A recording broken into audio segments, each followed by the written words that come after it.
ବାହାଡ଼ା ଗ୍ରାମର ବସ୍ଷ୍ଟାଣ୍ଡ ପଟେ ଏଠି ମଧ୍ୟ ମା ପୂଜା ପାଉଛି। ଇଏ ହେଉଛି ବାହୁତି ଠାକୁରାଣୀ।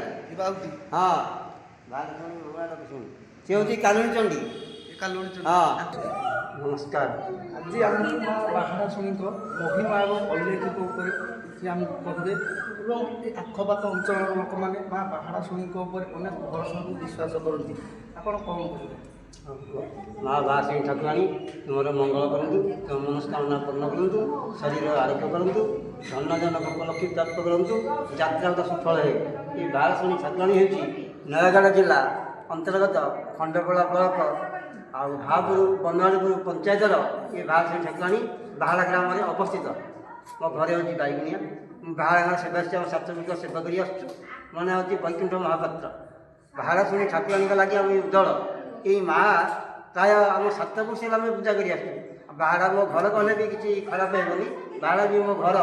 ଏଇ ବାହାଡ଼ାଶୁଣୀ ଠାକୁରାଣୀ ଆମ ଜେଜେବାପା 7 ବର୍ଷ ଅମଳରୁ ଆସ୍ତେ ଆସ୍ତେ ପୂଜା ପାଉଥିଲେ।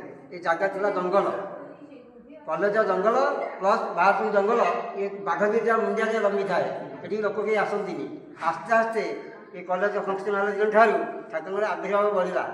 ଧନ ନିର୍ଦ୍ଧନମାନେ ଧନ ପ୍ରାପ୍ତି ହେଉଛନ୍ତି, ଅପୁତ୍ରିକ ପୁତ୍ରଦାନ ହେଉଛନ୍ତି, ଆଉ ରୋଗ ବ୍ୟାଧି ଖଣ୍ଡନ କରୁଛି ମା। ଯେଉଁ ଗୁହାରାମାନେ ଆମର ଆଶ୍ଵିନ ମାସରେ ପର୍ବ ହେଉଛି, ଗୁହାରା ପଡ଼ୁଛନ୍ତି, ମା ବାହାଡ଼ାଶୁଣୀ ଉଭା ହୋଇ ତାଙ୍କୁ ଅଭୟ ବର ଦେଉଛି। ଏଠାରେ ଆମର ଚାଉଳ ଅଜା ଟିକେ ଭୋଗ ବସୁଛି, କ୍ଷୀରି ଟିକେ ହେଉଛି, ମହାଦେବଙ୍କ ପୂଜା ହେଉଛି, ମାଆଙ୍କର ପୂଜା ହେଉଛି। ଆମ ସେବାସୀ ଭାଇମାନେ ଆମେ ପାଳି ପର୍ବ କରି ପୂଜା ଅର୍ଚ୍ଚନା କରୁଛୁ। ଏଥିଲାଗି ମାଆର ମହିମା ଅଲୌକିକ ପ୍ରକାଶ ହେଉଛି। ଯିଏ ଯାହା ମାନସିକ ତାଙ୍କ ମାନସିକ ଠାକୁରାଣୀ ବର୍ଷ ଭିତରେ ପୂର୍ଣ୍ଣ କରୁଛି। ରୋଗ ବ୍ୟାଧି ଧନ ଜନ ଅପୁତ୍ରିକ ପୁତ୍ରଦାନ ଯାହା ମାନସିକ କରିବ ମା ତାକୁ ପୂର୍ଣ୍ଣ କରିଦେଉଛି। ମୁଖ୍ୟ ହେଉଛି ଆଶ୍ଵିନ ମାସ ଶୁକ୍ଳପକ୍ଷ ଷଷ୍ଠୀ ସପ୍ତମୀ ଅଷ୍ଟମୀ 3 ଦିନ ଯାତ୍ରା ହେଉଛି। ସପ୍ତମୀ ଦିନ ଠାକୁରାଣୀ ଉଭା ହେଉଛି, ତାଙ୍କର ଆଗ ପୂଜା, ତାପରେ ଭଟ୍ଟାରିକା ଚର୍ଚ୍ଚିକା ତାଙ୍କର ପଛ ପୂଜା। ଆଉ ଏଥିରେ କୋଶଳାଶୁଣୀ, କୋଟେଶୁଣୀ, ବାହାଡ଼ାଶୁଣୀ ଏ 3 ଭଉଣୀଙ୍କର ଗୋଟିଏ ପୂଜା। ଇଏ ହେଉଛି ବାହାଡ଼ାଶୁଣୀ ଠାକୁରାଣୀ। ତାଙ୍କ ପାଖରେ ମଙ୍ଗଳା, ଦକେଶୁଣୀ, କାଲୁଣୀ ଚଣ୍ଡୀ, ପାଟଚଣ୍ଡୀ, ବାହୁତି, ଭଟ୍ଟାରିକା, କୋଟେଶୁଣୀ, କୋଶଳାଶୁଣୀ, ବାଟୋଇ, ବୁଢ଼ୀଦେଇ, ହାଡ଼ଭାଇ, ଯୋଗମାୟା, ମହାମାଇ ଏଠାରେ 16 ଭଉଣୀ ଅବସ୍ଥିତ। 16 ଭଉଣୀଙ୍କ ନାଁରେ ଯାହାକୁ ଯେମିତି ପୂଜା କରିପାରିବ ମା ତାଙ୍କ ଉପରେ ଶାନ୍ତି ହେବ।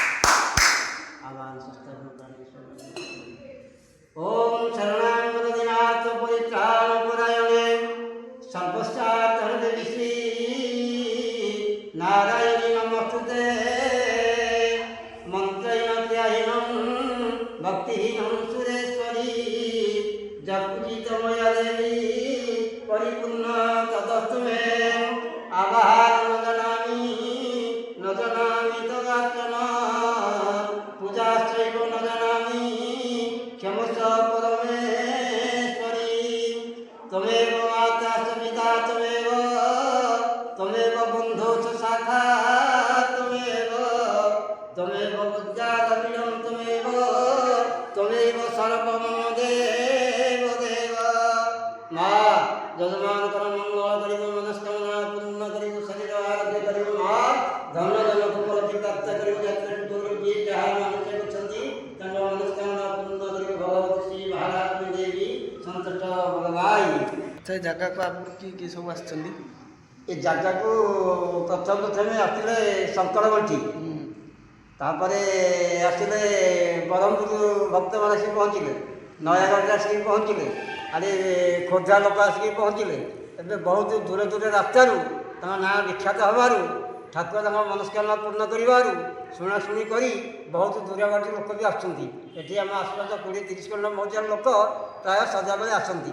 ଆଉ ନାରୀମାନେ ଆମେ 10ଟା-11ଟା ଯାଇ ରହି ନିଜର ରୋଜଗାର କରୁଛୁ। ଆଉ କ'ଣ ଏଠି ଯେଉଁ 7 ଭଉଣୀ ଅଛନ୍ତି ଏ ଜାଗାରେ ଆମର, ତାଙ୍କୁ ନେଇକି କ'ଣ କହିବେ ଏ ଭିତରେ ସବୁ ତାଙ୍କର ସବୁ ଅଲୌକିକ ମହିମା ଉପରେ? ପ୍ରତ୍ୟେକ ଠାକୁରଙ୍କର ମହତ୍ଵ, ତାଙ୍କର ବି ମହତ୍ଵ ଅଧିକରୁ ଅଧିକ। ପ୍ରାୟ ସଂସାର ଜାଣନ୍ତି ଯେ ମଙ୍ଗଳା ବାହାଡ଼ା ଗ୍ରାମର ପଶ୍ଚିମ ପଟେ ଅବସ୍ଥିତ, କିନ୍ତୁ ଏଠାରେ ପୂଜା ପାଉଛନ୍ତି। ଦେଉଳ ମନ୍ଦିର ତିଆରି ହେଉଛି ବାହାଡ଼ା ଗ୍ରାମର ପଶ୍ଚିମ ପଟେ, ଏଠି ମଧ୍ୟ ମା ପୂଜା ପାଉଛି। ଇଏ ହେଉଛି ବାହୁତି ଠାକୁରାଣୀ। ବାହୁତି ହଁ, ସେ ହେଉଛି କାଲୁଣୀ ଚଣ୍ଡୀ। ହଁ, ଆଙ୍କ ମହିମା କ'ଣ? ଆଙ୍କ ମହିମା, ଆଙ୍କୁ ଯେତିକି ଜୋରରେ ଡାକିବ ମା ଶୁଣିବେ, ନହେଲେ ଶୁଣିବେନି। ଏପଟେ ଇଏ ହେଲେ ପାଟଚଣ୍ଡୀ। ପାଟଚଣ୍ଡୀ ଯେଉଁ ଇଏ କିଏ କହିଲେ? ପାଟଚଣ୍ଡୀ ଆଙ୍କ ମହିମା। ପାଟଚଣ୍ଡୀର ମହାତ୍ମା, ଯଦି ଭୋଗରାଗ ପୂଜାପୂଜି ଯେ ଜାଗାରେ କରିବ, କୌଣସି ଗୋଟେ ମାନସିକରେ ଆସିବ, ତାର ଅତି ଶୀଘ୍ର ମାନସିକ ପୂର୍ଣ୍ଣ ହେବ। ଏପଟେ ଇଏ ହେଲେ ଭଟ୍ଟାରିକା। ଭଟ୍ଟାରିକା ପୂଜା ହୁଏ ଚର୍ଚ୍ଚିକାରେ, କିନ୍ତୁ ଆମ ବାହାଡ଼ା ଗ୍ରାମରେ ବାହାଟୁଳ ପୀଠରେ ଇଏ ଯେଉଁ 16 ଭଉଣୀ ଅଛନ୍ତି, ଇଏ ହେଉଛି ଭଟ୍ଟାରିକା। ହଁ, ସେ ଯୋଗମାୟା, ଯୋଗମାୟା। ହଁ, ସେ ମହାମାୟୀ, ସେ ବାଟୋଇ, ସେ ବୁଢ଼ୀ ଦେଇ, ଇଏ ହାଡ଼ବାଇ, ଏଇଭଳିଆ 16 ଭଉଣୀ ଯାକ ଏଠି ଅବସ୍ଥିତ ଅଛନ୍ତି। ଏସବୁ ଠାକୁରଙ୍କର ମହାତ୍ମା। ଯେଉଁ ଜାଗାରେ ଯିଏ ପୂଜା କରିବ, ତାଙ୍କ ନାଁ ଧରିକିରି ଯେଉଁ ମାନସିକରେ ଭକ୍ତମାନେ ଆସିଥିବେ, ତାଙ୍କ ମନସ୍କାମନା ମା ଅତି ଶୀଘ୍ର ପୂର୍ଣ୍ଣ କରିବ। ସେଥିଲାଗି ଏଠାରେ ବହୁତ 30-40 ଜଣ ମଧ୍ୟ ଲୋକ ସଦାବେଳେ ଗତାଗତ ଅଛନ୍ତି। ଡେଲି ବାହାର ଲୋକ ମଧ୍ୟ ଭୋଗରାଗ ବସୁଛି, ଆଉ ଭୋଗରାଗ ନୀତିକାନ୍ତି ସେବାକି ଭାଇମାନେ ଯାହା ଭଳି ଭାବରେ କରୁଛନ୍ତି ଆଉ କ'ଣ।